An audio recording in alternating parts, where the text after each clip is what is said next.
अस्सलाम वालेकुम। जी क्या हाल है सबका। उम्मीद करता हूँ सब बिल्कुल खैरियत से होंगे। तो आज का जो हमारा टॉपिक है ना, वो है ऑपरेशंस ऑफ सेट्स। ठीक है, कुछ इधर ऑपरेशन है उनके बारे में हम देखेंगे वो क्या होते हैं। तो सबसे पहला ऑपरेशन है आपके पास यूनियन का।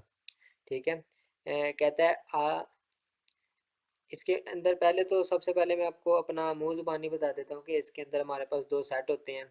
और उसके अंदर जो सेम चीज़ हमने देखनी होती है कि कोई है या नहीं। अगर वो है तो हम उसको सिर्फ एक दफ़ा लिखते हैं, ठीक है, और उसको तरतीब से सारा लिख देते हैं। तो वो डेफिनेशन से और एग्जांपल से आपको ज़्यादा अच्छे से समझ आ जाएगा। तो देख लेते हैं हम उसकी डेफिनेशन क्या है। तो कहता है इफ़ आपके पास set A and set B हैं, टू सेट्स हैं ये आपके पास, ठीक है।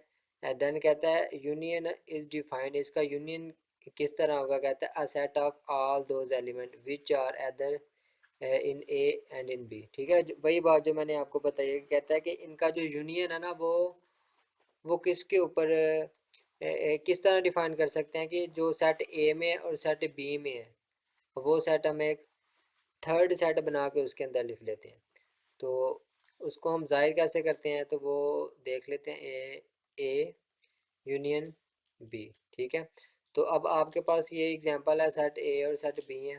तो इसका हम देखेंगे यूनियन क्या चीज़ होती है, किस तरह हम यूनियन लिखते हैं।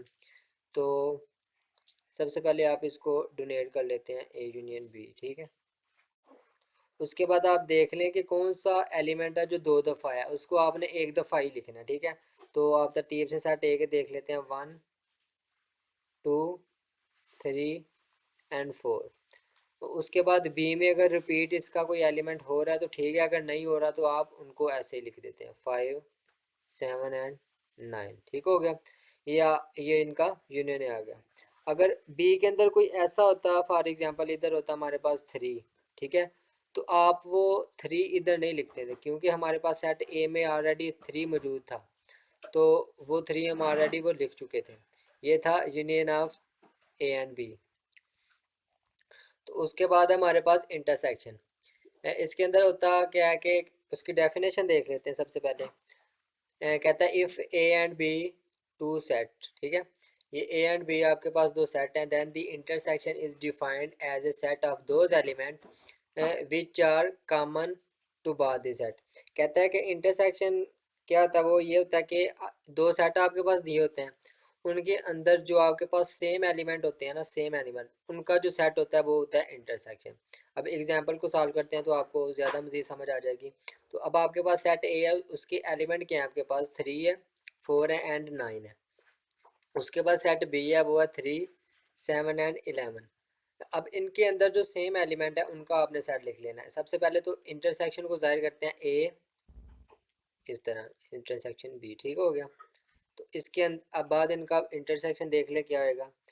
इसके ए में आप देखें कौन कौन से ऐसे एलिमेंट हैं जो ए के भी हैं और बी के भी हैं। तो इसमें ऐसे हैं बस 3 ऐसा एलिमेंट है जो ए के अंदर भी है और बी के अंदर भी है। तो इनका इंटरसेक्शन क्या बन गया, 3। तो इसके बाद है आपके पास डिफरेंस।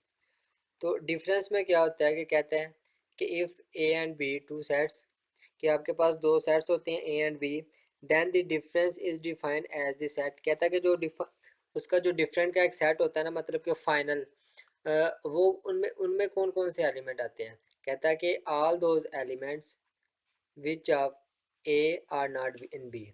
कहता है कि उसके अंदर ऐसे एलिमेंट आते हैं जो ए के अंदर तो मौजूद होते हैं बट बी के अंदर मौजूद नहीं होते, ठीक है। तो अब एग्जाम्पल को सॉल्व कर लेते हैं, आपको मज़ीद समझ आ जाएगा कि क्या होता है। सबसे पहले तो इसको डिफरेंस को इस तरह आप रिप्रेजेंट करते हैं, ठीक है।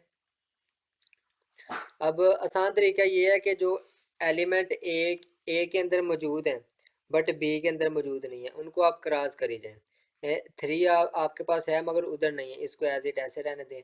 4 इधर है बट उधर नहीं है, तो इसको ऐसे रहने दें। अब जो 5 है वो इधर भी है और उधर भी है, उसको आप क्रॉस कर दें। अब 6 जो है इधर भी है और इधर भी है, उसको भी आप क्रॉस कर दें। ये ओनली रफ अमल के लिए मैं आपको बता रहा हूँ। उसके बाद 9 इधर भी है एंड इधर भी है।